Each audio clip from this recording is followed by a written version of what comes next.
Hey everyone, welcome back to Tales of Aria, where today we're going to be taking a look at a blitz game between Lexi and Briar. Now this game took place last week at my local game store, where I was trying out a Lexi build just to see if I could get the grips with the hero, and my friend was playing Briar, and we had a bit of an interesting matchup, so let's get stuck right in. So in this game, Lexi won the dice roll, so Lexi's going to be going first here. Lexi's playing the New Horizon because of the 2 Arsenal slots. It's pretty much just a better upgrade than the previous legendary headpiece for Rangers. Toma Fendel's been played as well. I suppose every 3 turns it's given a free go at Voltaire, which allows you to reload your arsenal. So it seems though, that there's a lighted up in hand.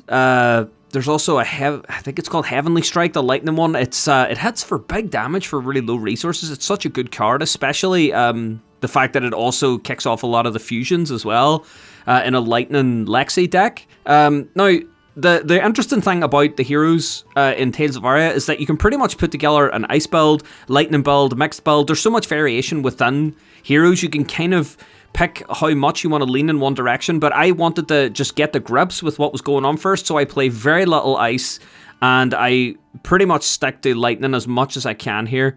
There's 3 resources up on the board. It looks like Voltaire is going to be used, which is pretty much the play that you want to do. So the idea behind Voltaire is that it can be used twice per turn as an instant. So you pay 1 resource and you can choose to either give your arrow that you load into your arsenal face up +1, or you can give it go again. So in this instance, I choose to give the Frazzle go again. It's a yellow Frazzle, so it's going to be coming down for 4 damage.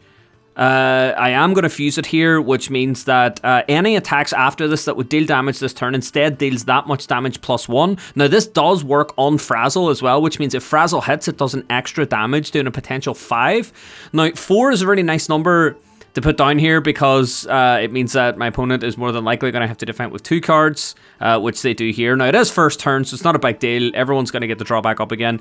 But my play at the moment is that I'm trying to be braver, and I'm trying to attack first turn. So here we go, Heaven's Claw's coming in for 5 again, meaning that's another 2 to defend with. That's the end of turn, no damage taken, but again, on a card put an arsenal face down. Now, again, that's my play at the moment. I'm trying to be braver. Usually I just use first turn as a setup turn, where I would have just, paid for Voltaire to put 2 arrows in face up, and then draw 4, so I've got 6 cards to deal with, but I was just experimenting to see with what would happen if I did try to go all out on turn 1 and maybe squeak some damage in. So we're going over to Briar here. Now, Briar, it looks like, from what I see anyway in my local meta, that Briar is being played very tall. The idea of playing instants, or playing attack actions as instants, seems to be the big thing at the moment. Bramble Spark is pretty much Seeds of Agony in disguise. If you can get go-agains to keep your turn going, because it just applies that 1 arcane damage across the board to all your attacks that turn. Also, you've got these embodiments of lightning, which give go again. You've got the embodiments of earth, which gives defense. Really, I mean, you want to defend everything anyway, but you definitely want to defend everything as Briar. So coming up with a Bramble Spark, it's getting fused. It means the next attack action card you play this turn, when you attack, deals 1 arcane damage to the target hero, and if it's fused, the next attack gains +2. So that's +2 for the next attack and an arcane damage. Now, Weave Earth is coming in, which means the next attack this turn gains +3, and if it's fused, it gains +4. So we've got +5 on the board already. That's 2 non-attack actions played, so an embodiment of lightning is created, meaning that it can be broken to give the next attack go again, and you can see how this gets very scary very quickly. Briar is just absolutely nuts. So there's the pitch to play what's coming in. Heaven's Claw's coming in for 5. +3 +2 means it's coming in for 10, and it's also doing an arcane damage. The embodiment of lightning has been broken, so it's giving it go again. So 10 is a pretty large amount of damage they have to deal with. This is where turns can get shut down quite quickly. Clearly, I forgot to put my life total on the board here, so that's why I'm just placing a little spin down counter. Luckily, we keep track of it on screen here, so that's only a problem for my opponent, not a problem for you guys watching. Also, as well, if there's any other feedback that you would like to give me on the videos so that I can improve them, let me know. I do take the 1 arcane damage here, which means an embodiment of Earth is created on the other side, meaning non-attack action cards will get +1 while defending on my opponent's next turn. But yeah, if you want to see any other, like, you know, data on screen that helps you follow the videos better, let me know. I'm doing my best to try and convey as much information as I can, whilst not making the screen too cluttered. So if you do want to see anything else, let me know. So it's now gone back to my turn. I've taken 9 damage here, so Lexi's down to 11. But obviously, I wanted to keep some cards in hand to try and get some kind of turn off here. So there is a Weave Lightning in there, and I can't really make out the other 2. But Lexi, first of all, is going to use her once per turn action to turn a card face up. If it's a Lightning card, it gets go again. If it's an ice card, it creates a frostbite token under target hero's control. It is neither. It's a lighted up, so it's not a problem. But this triggers New Horizon, which will give me an additional arsenal zone now. So it's always good to turn that card face up, even if you're not really planning on doing anything, or if it's not going to give you any effect. It's always best to do so. So we're pitching the Weave Lightning for 3 resources. It looks like we're going to use the Voltaire. See, this is tricky now. If you can give this +1. If you give it +1, then the lighted up is going to be stuck in there. But if you want to give it go again, it means that you can get 2 attacks going. So this is where you have to balance your Voltaire. The downside of placing a card in Arsenal and turning it face up, just naturally on its own without using Voltaire, means it doesn't have go again inherited from anything. So Buzzbolt is coming in here for 5. It looks like it's not getting fused, so it's just coming in for straight 5. And if it also has go again off the Voltaire, so it means that we would more than likely be able to come in and play that lighted up afterwards. I also forgot to tech up my Tunic first turn. We have a bit of a joke at the local game store because I always forget to tech up my Tunic. Most people get 1 resource every 3 turns off Tunic. I get 1 resource about every 5 turns off Tunic because I keep forgetting to tech it up. So usually I tech it up for turns I've missed, and my opponents are very nice in casual games to let me do so. But I try not to forget in tournaments. So I play a Weave Ice here. Next, Ice or Elemental attack card gets +3. And we are coming on with Lighted Up. So that means, since it is an elemental attack, it does get the +3, meaning Lighted Up is coming on for 7. Now, it's not fused, so it's not a problem. However, if Lighted Up deals damage equal to or greater than the number of equipment that your opponent controls, then they can't activate abilities off their equipment next turn, so it shuts down all of their equipment. There are Sutcliffe boots that my opponent has here, which will give a go again, so it can pretty much shut down any big go against next turn off of those. However, embodiment of lightnings are still a thing. It looks like 8 damage goes through all together in that turn, so that brings us down to a pretty even 12 to 11. We've both pretty much taken pretty big turns off one another. First of all, Briar coming in with Shock Striker, coming in for 5. Now, this also has a once per turn instant, which means that I can block 5, which is fine, but then my opponent can pay 2 resources to give it an extra 1 damage. So it looks like 3 is getting blocked here. 3 is getting blocked, which will allow 2 to go through, +1, because my opponent looks like they played the instant, just to squeak some more damage in. So I go down to 8. It creates that embodiment of Earth. So that's 2 embodiments of Earth on the board here. Because the instant hits a second time, it creates a second one.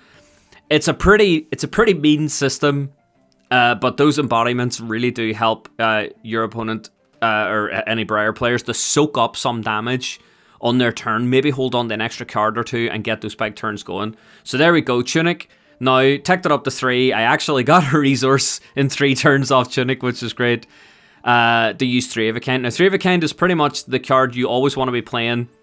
It looks like I got a Bolton Shot, which is fantastic in this deck. It is so good. Now, the one downside of 3 of a kind is that you can only play cards from your arsenal, but it's good though because Voltaire means that you can play cards pretty much into your arsenal out of your hand. So as long as you have your non-attack actions that you want to play for the turn already played, most of the ones in this deck have effects that, you know, cover the whole turn, which is nice. Then you can play out of your, you can pretty much happily play out of your 2 arsenal slots. So it looks like straight away we're going to pay a resource to put Bolt and Shot on. The play here is always to give it +1, never give it Go Again, because as long as Bolt and Shot's attack is greater than its base attack, it gets Go Again anyway, and if it hits, you can reload.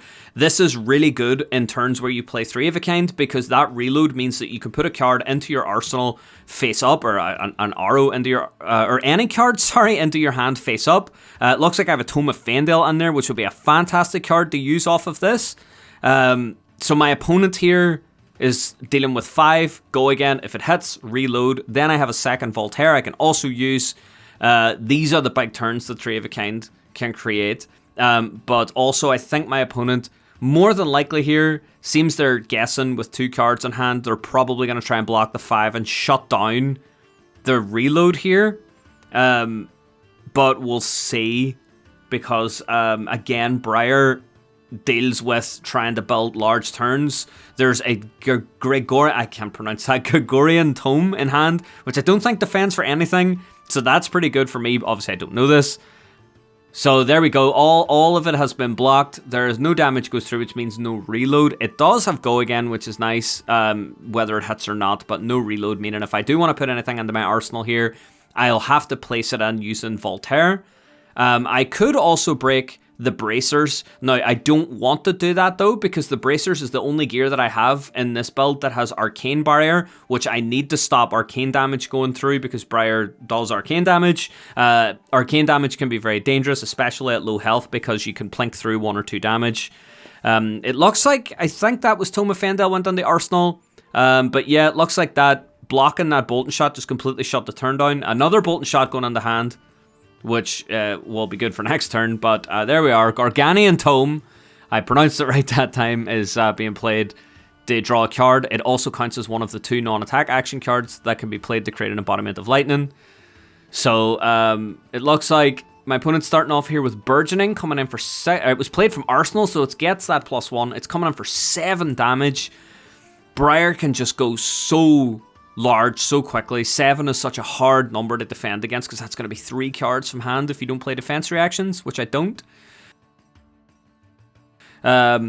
Which can shut down an entire turn. I don't have any 3 of a kinds in hand here, so if I did, it wouldn't really bother me to defend with 3 through, and if I suppose I'd have to defend with 2 to pitch to play the 3 of a kind, unless you had the extra resource off of your Spring Tunic, but I used it already. So I think it looks like I'm going to defend with 1 card here, and some gear as well, and the Tunic. This is a Blitz game. I don't mind breaking the Tunic, because generally I find I only ever get 1 resource from it in a game anyway. So there we are. Sutcliffe's Suede Hides being used here as an attack reaction, meaning my opponent can play again. And the Goliath Gauntlet and the Cross Strap being broken means the next attack is 2 cheaper and does 2 more damage. Another Burgeoning means it's coming up for 8 damage. It gets the +2 off of the Goliath Gauntlet. It's 2 cheaper because of the Cross Strap. Cross Strap is such a good replacement for Spring Tunic. If you are playing lots of big attacks. The only reason I put Tunic in is because it defends for 1, and it usually gives me 1 free Voltaire, which is nice. You can't use Cross Strap to pay for Voltaire, unfortunately. So if you are playing a deck, maybe Guardians can use it really well. I suppose anything really that attacks for 2 or more resources. In order to stay alive here, I do sacrifice the New Horizon, which means that I'm only going to be able to play a single arsenal slot for the rest of the game. But I only have 1 health left anyway, so I don't know how much damage or how much difference that's really going to make. But it seems here now that we are only keeping the bracers around, because again, this is where having Arcane Barrier is very useful, because at this point now, if you don't have any Arcane Barrier, your opponent is 100% going to just try and do something to squeak through 1 arcane damage and just end the game. So it looks like the hand I have here could be a pretty large hand. This could be pretty nuts. Because there's a Weave Ice on there. Which is gonna... Yeah, that's going down first. Or sorry, Pulsive Volthaven. My bad. Pulsive Volthaven. Next, Lightning Ice or Elemental attack against +4. Then the Weave Ice, there we are, against +3, and if it's fused against Dominate. Then the 3 of a kind coming out of Arsenal, there we go, to draw up. So far we've got +7 and a Fusion Dominate on the board here. So let's see if we can actually get something large off of this. And my opponent's used most of his gear, so that Dominate is going to come in well if I can get a fusion off. So we pitch 1 resource to use the Voltaire. It looks like a... Well, there is a Lightning in hand. There's a Bolt Shot went into Arsenal face up. It gets +1. So now that's +8 by my count with a fusion Dominate. So there's 4 plus the 8 coming on for 12. It's fused. That's 12 Dominate using everything in hand. That was the perfect 3 of a kind. Briar goes down to 4 life. So this has really pulled. That was the perfect turn that Lexi needed to pull this back and start to put a bit of pressure on Briar. Because if Briar has too much health here, Briar can maybe soak up a turn, try and keep some cards in hand. Now, the one thing I was thinking here was whether or not I wanted to fuse there, because if I would have allowed the card to attack for 12 with no Dominate, my opponent could have defended with more cards from hand, letting maybe a small amount of damage going through and shutting down their next turn. But the Dominate means that they can only defend with 1 from hand, meaning that they definitely are going to have cards left to come back at me. So Rosetta Thorn coming on first. It looks like only coming on for 2. There was no non-attack played this turn, which means there's no arcane damage I have to worry about. So I only have to block 2 here, which means that it looks like it doesn't have Go Again either. I don't think, looking at my opponent's hand, that he has any way of giving it Go Again. So maybe he's just trying to build up big for next turn. But either way, 100% I'm going to have to block this. It looks like I'm just trying to work out my next turn to try and squeak some more damage through. But yeah, you always got to watch out for Briar. There's so many things coming in from different angles. There's these massive hit effects that can allow Briar to play non-attacks as if they were instants and get free go-agains, seemingly from nowhere. There's arcane damage you got to worry about. There is also fusions you got to worry about. It's all pretty crazy. So we are definitely going to block because we have to. We are definitely going to keep our bracers because we need it in order to not give our opponent a way of just plinking that last 1 damage. And yeah, it looks like our opponent's just going to Arsenal and draw up. So there's a Tome of the Arknight in hand. There's a Bramble Spark on there. So it looks like my opponent is building up for a pretty large turn next turn.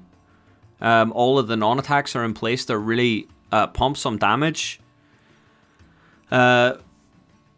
So Bullseye Bracers here getting broken in possibly a big Hail Mary turn here, taking away my Arcane Barrier. But this allows me to put a card face up in my arsenal and give it +1.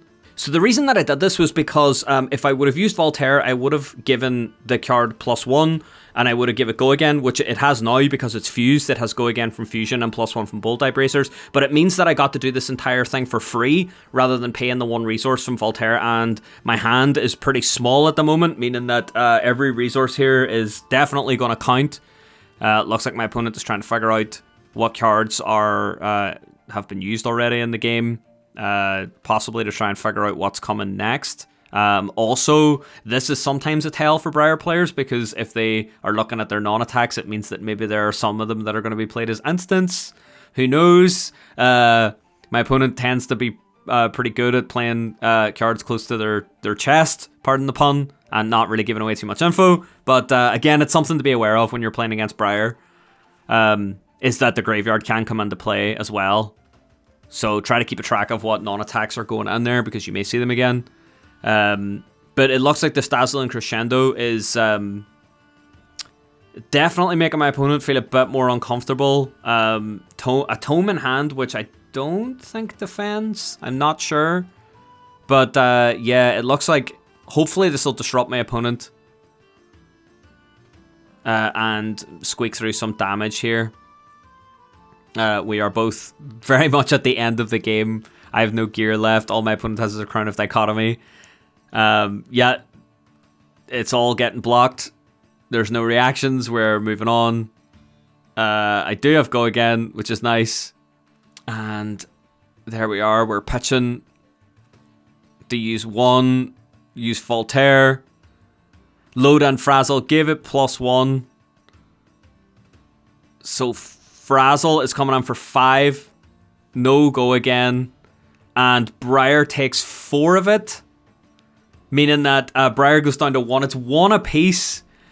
But I am very nervous at this point in the game. I remember playing this. I've played lots of games since then, but I definitely remember how nervous I was here. I'd only having 1 health left and playing against a Runeblade character who can squeak arcane damage. This is pretty bad for me now. This is where I can just instantly lose this game because of using those bullseye bracers. But it does look like I have a nice hand. If I can survive, then we can get through the game here. My opponent coming in with Force of Nature.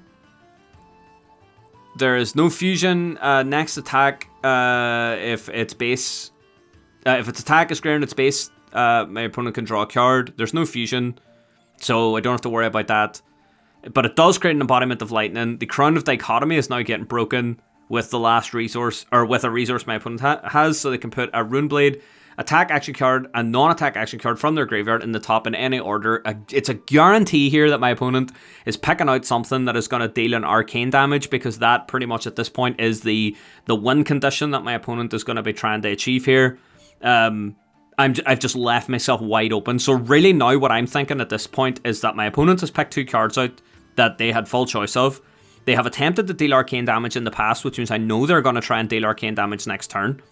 The Rosetta Thorn's coming in for 2. They didn't play an attack action card and a non-attack this turn. They only played non-attacks, which means I don't have to... I survive with no arcane damage coming my way right now, but I know it's coming next turn, which means I have to be very careful here in what I defend with. I only have to defend 2, but I have to make sure that my next turn can push through enough damage here to get 1 through, because if I don't win here, I'm losing next turn for sure. So there we go. We block with a blue Frazzle. Blue's obviously what you want to keep in hand to keep your resources up, but if there is a better play in place, then obviously you have to. So there is a headshot on here, which is nice. Headshot is a pretty beefy attack. There's also a I can't remember the name of the card now, but it's one that can, if it's fused, it's actually really good. It can give you your Voltaire ability back again, which means you can use it 4 times per turn. So there we are. We pay 1 resource to put a bolt shot, snapshot, sorry, and I give it +1, so that's coming on for 5. It wasn't fused, so there we are. Defend it with 2 cards from hand, 2 resources left. We're going to use one of them to put the headshot on. We're definitely going to give it +1 because we've no other cards in hand. It's being played face up from Arsenal, so I think its extra effect comes in. So there we are. That's coming in for 7. And we block up, and 1 damage goes through. And yeah, my opponent has let me know here that definitely he had my number next turn. He was going to deal some arcane damage, but there we go.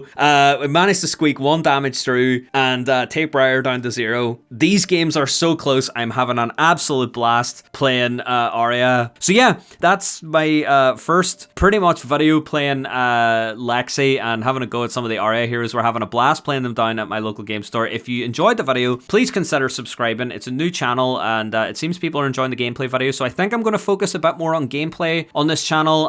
There are other channels that do the hot takes and the box openings probably better than I will. So what I'm going to try and do is lean more into deck building and lean more into gameplay. It's something I'd like to see more of, and it seems that a lot of people are enjoying the videos. So yeah, that's what we're going to try and do. As I said at the start of the video, if you have any criticisms or if you have anything you would like to see on screen in terms of the overlay or any information that you feel would help you understand the videos a bit better, please let me know. I want to try and dive into some high level gameplay, but also want to try and make it accessible for people who want to follow along. But yeah, thanks very much for watching this video. I hope you enjoyed it, and I'll see you all next time.